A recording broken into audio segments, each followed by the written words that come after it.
On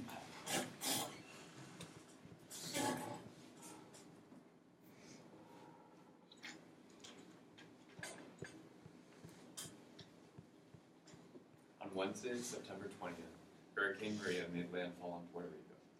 The island experienced heavy wind and 30 inches of rain within a 30-hour time period. When discussing how much damage Puerto Rico has sustained, why the damage has been particularly devastating, and why reactions to the relief efforts have been so mixed, we can sum it up in one word: infrastructure. The first question to ask is, how has Puerto Rico been affected by Hurricane Maria?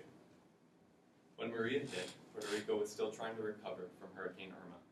One day before the landfall of Maria, 60,000 to 80,000 residents of the island were still without power from the last hurricane. Maria had a different effect than that of Hurricanes Harvey and Irma. In Puerto Rico, the most pressing issue has become getting critical supplies to residents rather than rescuing residents. However, none of this explains the level of devastation that Puerto Rico experienced. The Atlantic begins to explain the level of destruction by categorizing Maria as a catastrophic event, not just a disaster. The foremost factor is the destruction of infrastructure. The Washington Post stated that suddenly everything was dysfunctional: the power grid, the cell phone towers, and the banking system. According to Reuters, after 10 days, only 5% of the island had restored power, and only about 50% had access to clean water. One huge factor contributing to the catastrophe was an inability to communicate. Many cell phone towers were destroyed by the hurricane, and according to Reuters, 10 days after landfall, only 90% of cell phone towers still were not working. Because of the lack of communication, the damages became clear only when mayors from across the island met 3 days later to deliver reports in person.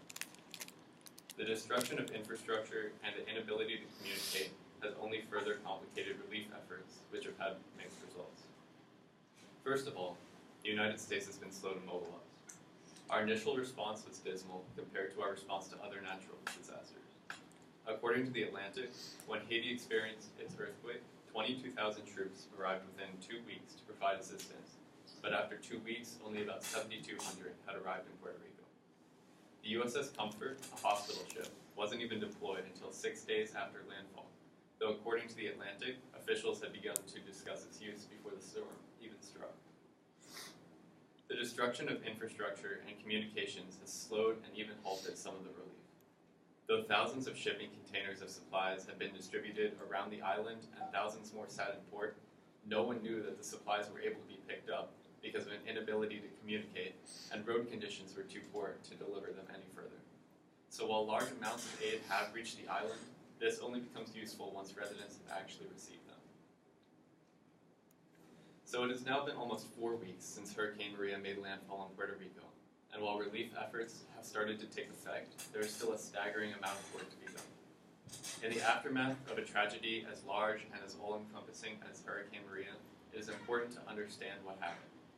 In this case, it can be most easily understood through examining the damages to the island's infrastructure in regards to how much damage they have sustained, why the damage has been so devastating, and why efforts have been so mixed.